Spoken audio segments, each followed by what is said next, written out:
This experience was shared by Bobby.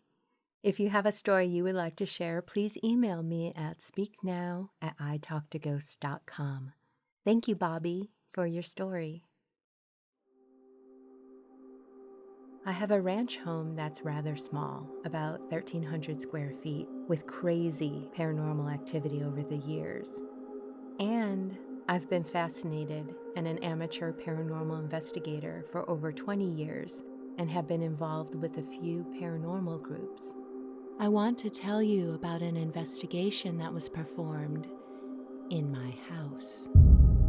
Strange occurrences led to this investigation, including my youngest child would tell me he was woken up by chickens running up and down the hall. There were shadow figures. Lights would be on throughout the house when we would get home, and kitchen cabinets would open on their own. I found a group on Facebook that did investigations and became acquainted with a man named Joe who had some connections with South Jersey Ghost Research. I contacted the group, and a retired detective contacted me with questions. He made arrangements to have some people come with him to visit my home, even though it took them over 2 hours to get to me. They did a walkthrough and decided to come back with a team to do a full investigation. They came to investigate during the summer of 2015.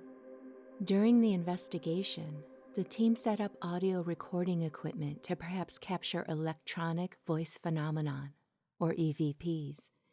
They recorded a disembodied voice of a woman whispering.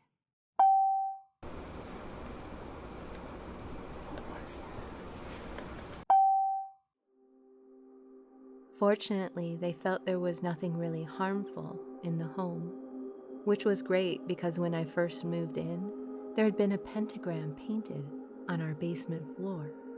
Speaking of the basement, the one EVP captured down there was someone, I believe male, saying the name Ivan. At first, the group thought it was saying Hiya, but when you really listen, it's Ivan.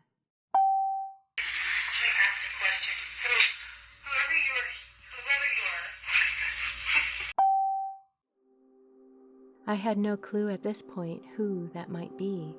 After this investigation, stuff still went on. Sounds like glass shattering, stuff being moved, shadows, people talking. In July of 2021, I invited another paranormal team to come and investigate. The team came, and it was a typical spooky night with dark gray skies and heavy thunderstorms. The perfect atmosphere for hunting ghosts. One investigator, Nicole, recorded for EVPs, and what we caught was kind of crazy. On tape was a recording of a little girl singing.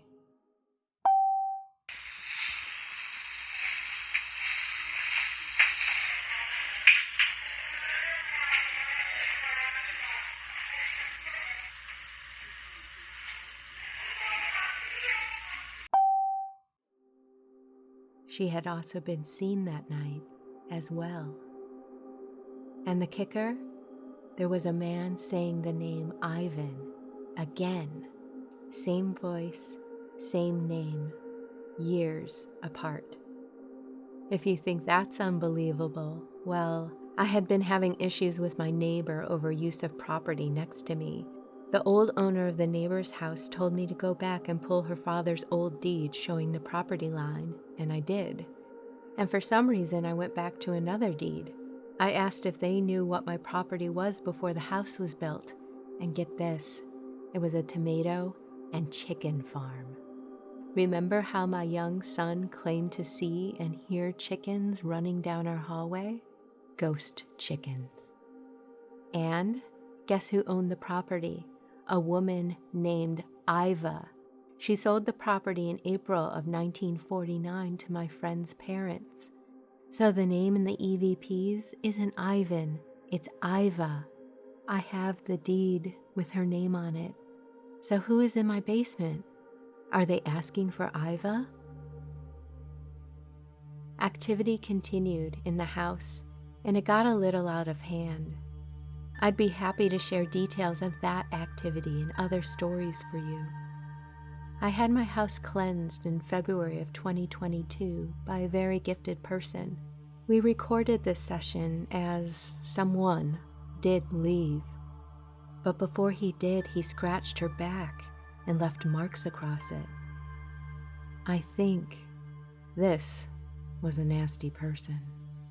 I still have some activity and someone is still in the basement, just not chasing me up the stairs since the cleansing. I did do an EVP session a few months ago and asked if they wanted to speak with me. The reply was, maybe. And the haunting continues.